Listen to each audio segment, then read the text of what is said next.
Hello and welcome to Cinema of Blood. My name is John, and today 50 years of horror movies continues. I've got 5 movies from the year 2002. It's a nice day today. It's cool. The weather here has been so weird. We're already in October. Fall has officially begun. All right, but it just seems like the summer weather just kept on going and going. It's like it'd be 90 degrees in the daytime or 92, and then nighttime it would cool off a little bit. Now it's finally to where it's like 60 something degrees out. I'm finally getting to wear my new red and black flannel shirt. I've been wanting to wear this thing for so long, and I bought another one, but it's just like, it's never cool enough, never cool enough. Well, finally, I get the chance today, so I am taking advantage of that. And I got some nice natural light. Well, I got a light over here, but there's light coming in from the window, so I think it looks pretty good. And I've got my 2 loser cats down here, Thomason and Negan. They're not losers, they're cool. But anyway, let's go ahead and get underway. First of all, let me find the page for this so I can talk about the movies and have a list of them. Alright, so horror movies 2002. So the first one we're going to talk about is 28 Days Later. Alright, now this one, I don't know if this one kind of changed the zombie genre or what, but I think this one came out before the remake of Dawn of the Dead. So I think this one had been the first one where you had the zombies that instead of going like that, they ran. And they ran fast, and they were vicious, all right? So what this is like these activists, these animal activists rescue or free this monkey, and this monkey has like this rage virus thing, all right? So it gets out, bites and bites and bites, or everybody bites everybody, and everybody gets infected. So you got Cillian Murphy, and you got Naomi Harris and Brendan Gleeson. I forgot to mention him in the credits, and I'll tell you the credits in a minute. And Christopher Eccleston. But the first 3 I mentioned, they're like trying to survive in this new zombie apocalypse sort of thing. And let me get to the credits. Let me talk about the credits first. It was directed by Danny Boyle. It's written by Alex Garland. All right. It stars Cillian Murphy, Naomi Harris, Brendan Gleeson, and Christopher Eccleston. There's the scene where Cillian Murphy steps out onto the London streets, and it's just empty. Nothing. It's just an incredible scene. And then if you haven't seen the movie, there's one very sad scene that involves Brendan Gleeson and a drop of blood. And I'm not going to go into more detail about that. But yeah, 28 Days Later, it kind of turned the zombie genre on its head. Because like I said, you didn't have these slow lumbering zombies. You now have these zombies that move fast, and then of course that's been displayed in movies like I said, Dawn of the Dead, the remake, and also World War Z. Okay, so yeah, that's that is 28 Days Later. Okay, all right. So next up, we've got Bubba Ho-tep. All right. Now, Bubba Ho-tep is directed by Don Coscarelli. The screenplay is by Don Coscarelli, and it is based on the short story by Joe R. Lansdale. It stars Bruce Campbell and Ossie Davis. All right. So now Bruce Campbell is Elvis Presley. Okay. Ossie Davis is John F. Kennedy. All right. They're just these 2 ordinary guys that live in this retirement home, and this retirement home has got a mummy problem, okay?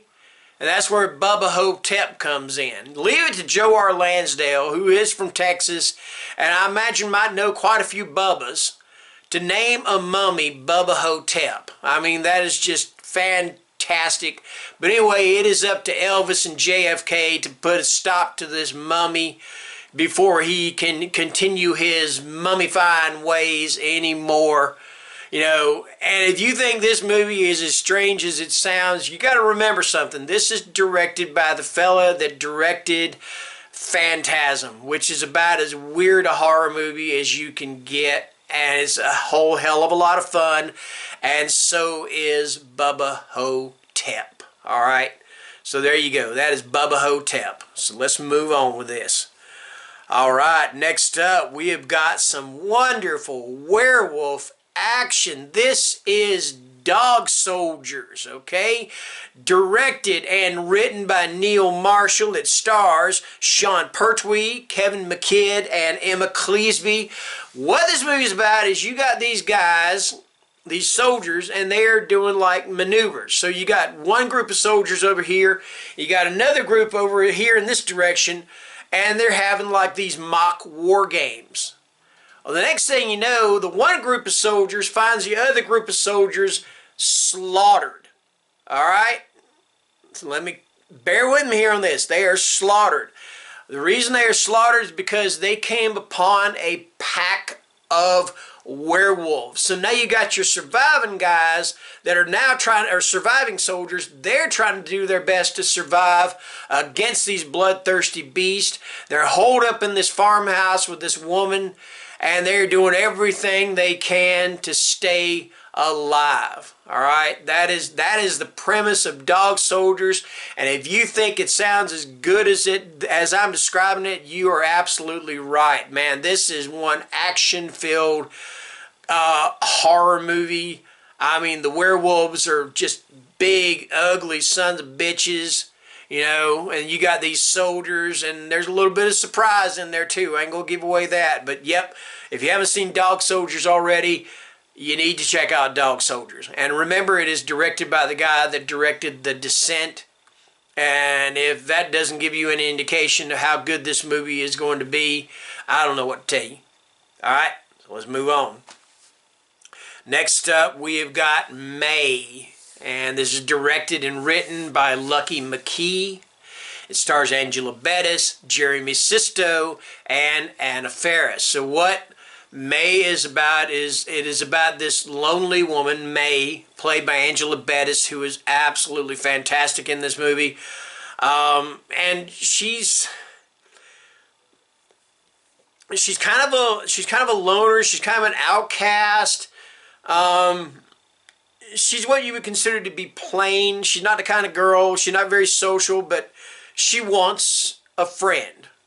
So she said, you know, there's a thing about it. It said that her mother said that if you can't find a friend, to make one. Well, she takes that to heart, and she starts killing people for their body parts to make her own friend. Okay?